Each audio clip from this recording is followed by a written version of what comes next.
The Israeli Air Force conducted an extensive aerial refueling exercise simulating long-range flight operations deep behind enemy lines. The drill involved key aircraft including F-35I, F-15 and Boeing 707 refueling aircraft. The drill comes at a time of heightened tensions between Israel and Iran, sending a clear message about Israel's preparedness to conduct long-range operations. In a video published by Hezbollah, provided a rare glimpse of its vast network of tunnels, revealing massive hidden multiple rocket launch systems that can be fired from below the ground. The tunnels are so massive that trucks and other heavy vehicles can easily pass through them. The tunnel also features openings carved out of the ceiling which enable rockets to be shot without the launch vehicles needing to exit the tunnels.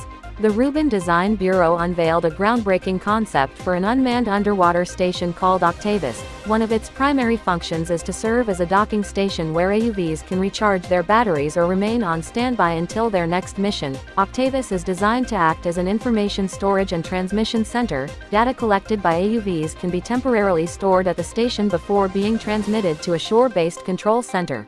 Ukrainian engineers have created a new unmanned aerial vehicle named Rex. It has an operational range of 45 kilometers and can fly for 1.5 hours with a takeoff mass of 16 kg and a maximum speed of 35 meters per second. It can locate, fix, track and strike a target, then assess the attack result.